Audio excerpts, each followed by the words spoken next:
चलो ठीक है, तो स्टार्ट करते हैं आज की क्लास। आज हम 3 विधियों के बारे में पढ़ने वाले हैं जो कि आपकी औद्योगिक विधियां हैं, जिसकी वजह से आपके अलग अलग कंपाउंड बनाए जाते हैं। और ये 3 विधियां आपसे बहुत पूछी जाती हैं और पिछले कई सालों में ये कई बार पूछी जा चुकी हैं, इसलिए मैंने सोचा इस पर वीडियो बनाना चाहिए।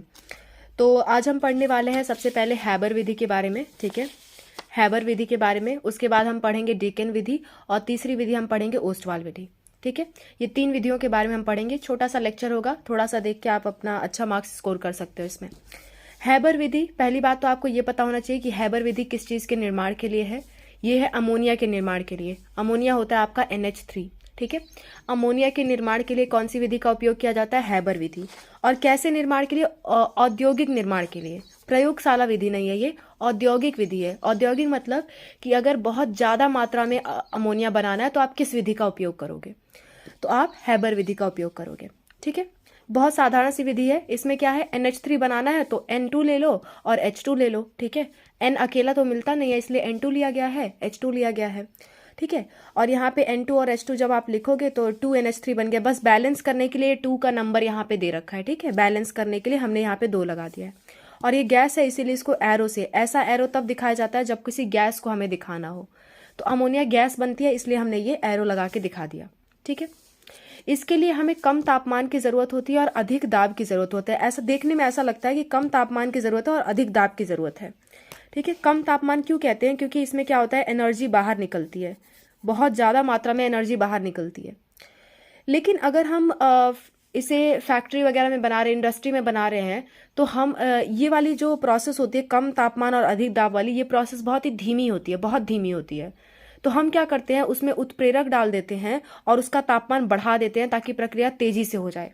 ठीक है, तो आप ये वाली चीज़ अच्छे से याद रखना। ये भले ना आपको याद हो, पर ये वाला चीज़ याद रखना कि उत्प्रेरक होता है लोहे का बारीक चूर्ण, और उत्प्रेरक को और ज़्यादा बढ़ावा देने के लिए, उसका मोटिवेशन बढ़ाने के लिए आपके लिए एक उत्प्रेरक वर्धक है। ठीक है, जो कि होता है मॉलिब्डेनम। मॉलिब्डेनम को MO से दिखाया जाता है। ये एक तरह का एलिमेंट है, तत्व है। ठीक है, आपके पीरियोडिक टेबल में आपको देखने को मिल जाएगा। तो उत्प्रेरक यहाँ पे लोहा का बारीक चूर्ण है, यानी लोहा, बहुत छोटे छोटे टुकड़ों में लोहा ले लो और इसमें इस्तेमाल किया जाता है उत्प्रेरक के तौर पे। और उत्प्रेरक को मोटिवेट करने वाला या उसको और बढ़ावा देने वाला कौन है? मॉलिब्डेनम। तो इन दोनों का जब इस्तेमाल करते हैं तो हम तापमान बढ़ा देते हैं 450 से 500 डिग्री सेल्सियस और दाब बढ़ा देते हैं 200 एटमॉस्फेरिक प्रेशर। ATM मतलब एटमॉस्फेरिक प्रेशर। ठीक है, तो इतना अगर हम तापमान और दाब देते हैं तो हमारी हैबर विधि सफल हो जाती है और हमारा क्या बन जाता है, बहुत ढेर सारी मात्रा में अमोनिया बन जाता है। ओके, और इसका अनुपात 1:3 रखते हैं। 1:3 कैसे देख रहे हो? इस N के आगे कुछ नहीं लिखा है, मतलब 1 है, तो 1 और 3, यानी एक नाइट्रोजन पे आपको 3 हाइड्रोजन के अणु लेने पड़ेंगे। बस इतना सा इसका मतलब है। ठीक है, तो ये छोटी सी हैबर विधि थी हमारी। बढ़ते हैं दूसरी विधि की तरफ, जो है ओसवाल विधि। आप इतना ज़रूर याद रखना कि हैबर विधि अमोनिया बनाने के काम आती है। ओसवाल विधि जो आपकी होती है, ओसवाल विधि वो आपके नाइट्रिक अम्ल बनाने के काम आती है। और डीकेन विधि से क्लोरीन बनाया जाता है। ठीक है, डीकेन विधि से क्या बनाते हैं? क्लोरीन बनाते हैं। इतनी बातें आप याद रखना। ओसवाल विधि की अगर मैं बात करूं तो इसमें हम इस्तेमाल करते हैं अमोनिया, जो हमने अभी अभी अमोनिया बनाया था उसी का इस्तेमाल करते हैं। और उसमें क्या डाल देते हैं? ऑक्सीजन डाल देते हैं।